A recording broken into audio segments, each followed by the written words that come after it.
Deus tem planos para cumprir em nossas vidas. Essa é a mensagem de toda a Bíblia e é isso mesmo que estamos estudando aqui no Encontro com a Palavra, escrito pelo pastor Dick Woodward e narrado pelo pastor Edson Bruno. Fique atento a mais um programa que o Ministério Cooperativo Internacional leva a você. Com você agora, pastor Edson Bruno.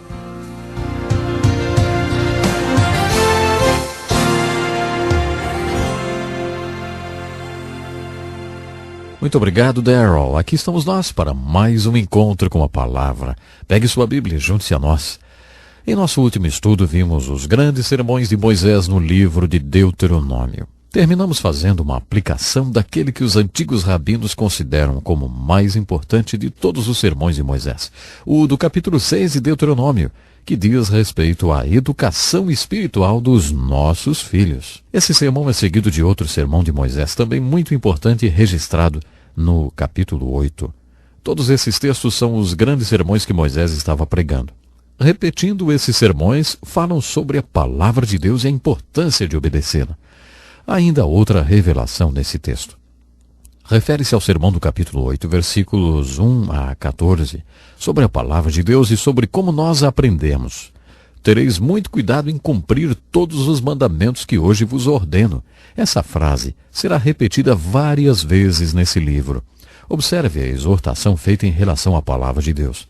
Lembrar-te-ás de todo o caminho pelo qual o Senhor teu Deus te guiou no deserto esses 40 anos para te humilhar e te provar, para saber o que estava acontecendo no teu coração, se guardarias ou não seus mandamentos. Ele te afligiu e te deixou ter fome, depois te sustentou com o maná, que não conhecias, e que os teus pais também não conheceram, para te dar a entender que não só de pão vive o homem, mas de tudo que sai da boca do Senhor. O texto continua dizendo outras coisas. Guarda-te de não te esqueceres do Senhor teu Deus, não cumprindo os seus mandamentos, os seus juízos e os seus estatutos que hoje te ordeno, para não suceder que depois de teres comido e estares farto, te teres edificado boas casas e habitado nelas, depois de se multiplicarem as tuas vacas e as tuas ovelhas, e aumentar a prata e o ouro e tudo quanto tens, se ensoberbeça o teu coração e te esqueças do Senhor teu Deus que te tirou da terra do Egito, da casa da servidão. Sabe, o sermão do capítulo 8 de Deuteronômio, dos versículos 1 ao 14, diz, em primeiro lugar, qual é o propósito da palavra de Deus. Deus nos deu e nos dá a sua palavra porque Ele quer que saibamos como viver. Deus não é um tipo sádico que fica sentado em seu trono criando regras para fazerem felizes. Toda palavra e toda a lei de Deus nasceram do seu amor pelo homem e do seu interesse em nos ver bem. É isso que estava no coração de Deus quando Ele nos deu a palavra. Deus sabe o que é a vida. Ele a criou e sabe como podemos vivê-la plenamente. Jesus disse, eu vim para que tenham vida e a tenham em abundância. Tenham muita vida. Como você consegue essa vida abundante? Ora, se você não quer mais ser enganado, nem perder mais nenhuma bênção, as Escrituras dizem que você deve se aproximar da palavra de Deus e obedecer cada palavra que Ele ordenou. Então você conhecerá a verdadeira vida. Isso significa que a palavra de Deus tem a ver com vida. Se você quiser entender a palavra de Deus, poderá estudá-la de várias maneiras. A primeira maneira de estudar a palavra de Deus é fazer o que você está fazendo agora. Você também pode ir para uma escola bíblica ou para um seminário e, inclusive, se formar nessa área. Você estudará a palavra de Deus. Mas, de acordo com a revelação de Deuteronômio, capítulo 8, essa não é a única maneira de se estudar a palavra de Deus. Na verdade, essa não é a maneira mais adequada.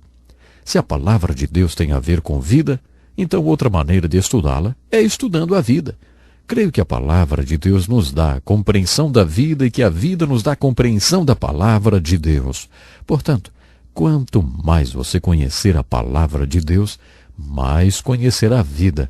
E quanto mais você conhecer a vida, mais conhecerá a palavra de Deus. Isso quer dizer que se você realmente quiser ter tudo e não perder nada e realmente aproveitar a sua vida, as Escrituras ensinam que você precisa chegar à palavra de Deus e obedecer os princípios de Deus. E você terá tudo de melhor de Deus para a sua vida. Aí você realmente estará vivendo. Outra observação muito importante que devemos fazer é em relação à exortação dada para tomarmos cuidado com o conforto. O apóstolo Paulo afirmou em suas cartas: sei passar necessidade e também sei ter abundância. Isso é um grande desafio. Você sabe passar por necessidades? Você sabe passar por aquelas tempestades da vida? Por aqueles momentos difíceis? Ei, você sabe como viver quando está passando necessidades? Paulo diz que sabia o segredo de viver contente, independentemente das circunstâncias. Mesmo acorrentado em uma masmorra em Roma, ele dizia que sabia passar por aquilo pela necessidade, mas ele também podia dizer: sei ter abundância. Às vezes acho que passar pela abundância é um desafio maior do que passar pela necessidade. É verdade. Uma vez o líder evangélico Charles Colson foi falar para 100 casais que trabalham com ele no ministério em prisões. Durante um retiro anual ele falou: orem por mim, porque estou começando a ter abundância no mundo espiritual. Estamos atingindo o ponto de abundância em nosso ministério. Somos elogiados e as pessoas estão começando a responder à visão que Deus nos deu. Agora, elas me aplaudem de pé. E ele continuou: sabe, da última vez eu não soube ter abundância e agora eu estou assustado. Temo não saber passar pela abundância. Orem por mim, para que Deus me conserve humilde e para que eu saiba passar pela abundância. Charles Colson foi sincero. Você nunca achou que ter abundância poderia ser um problema, não é? Bom, esse tema faz parte da exortação sobre a palavra de Deus. Moisés disse ao povo: como vocês aprenderam a palavra de Deus? Foi durante as dificuldades da provação, quando vocês estavam comendo o banquete de consequências resultantes da desobediência à palavra de Deus. Foi assim que vocês viram que a palavra de Deus é a chave para a vida. Agora, Moisés continuou, quando as dificuldades acabarem, nunca se esqueçam do que vocês aprenderam quando estavam passando pela provação.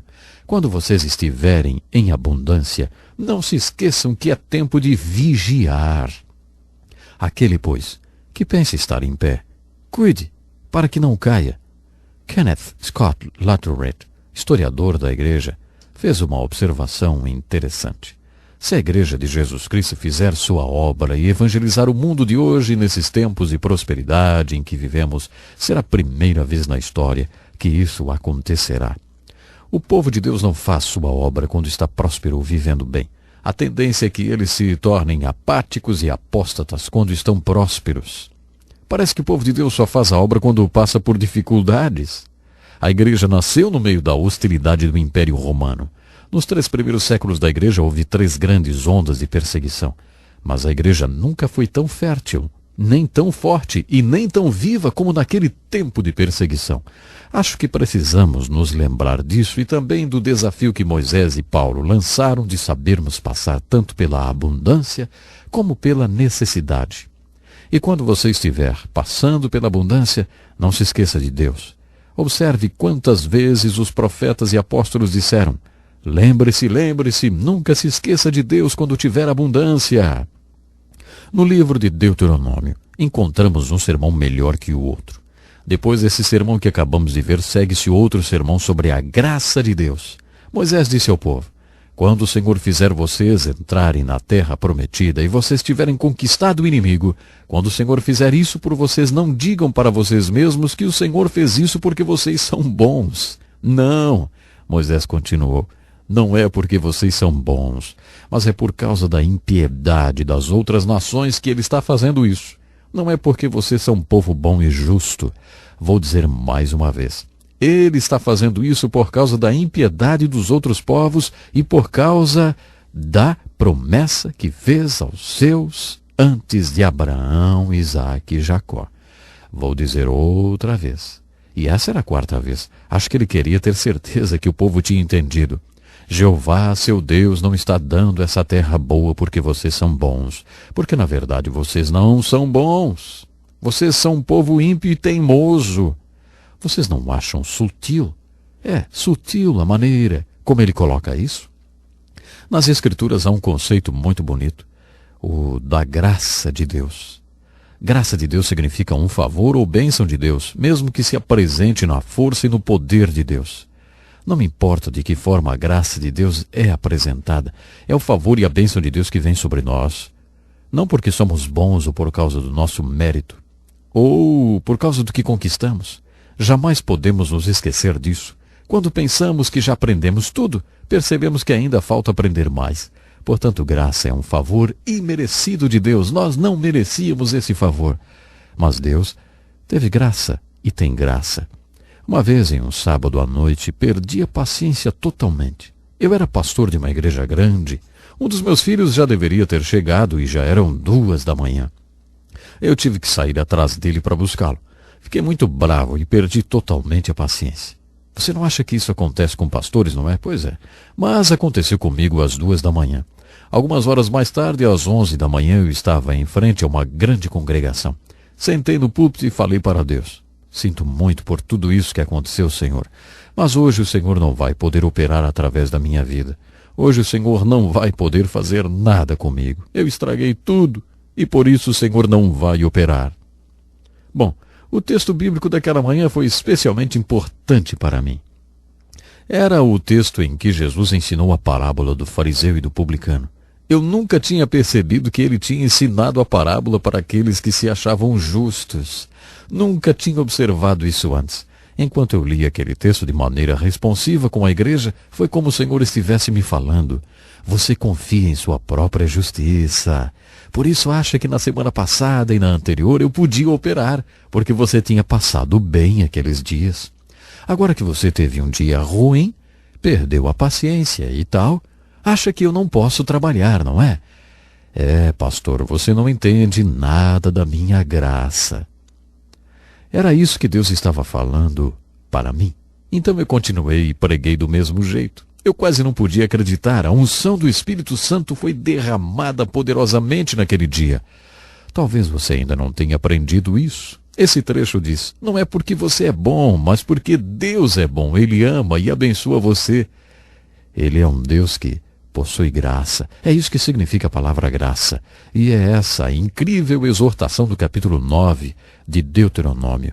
Agora que você compreendeu esse conceito de graça, procure observá-lo em toda a Escritura, porque a sua salvação é explicada no Novo Testamento baseada nesse conceito. No conceito da graça. E é muito importante você pensar seriamente sobre isso. A graça de Deus tem tido espaço para atuar na sua vida constantemente? Bom, chegamos ao final do nosso programa. O tempo hoje já se foi. Programe-se para estar conosco na próxima oportunidade, quando vamos continuar a estudar os melhores sermões do melhor homem de Deus.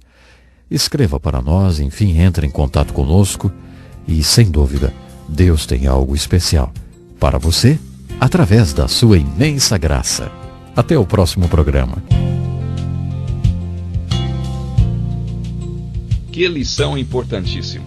Obrigado, pastor Edson Bruno. Prezado ouvinte, coloque em prática o que você ouviu aqui. Sem dúvida, sua vida será grandemente abençoada. Este é um estudo escrito pelo Dr. Dick Woodward, na voz do pastor Edson Bruno. Escreva-nos e solicite o material. Nosso endereço é Encontro com a Palavra, Caixa Postal 2011, CEP 89201-970, Joinville, Santa Catarina. Até o nosso próximo encontro com a Palavra.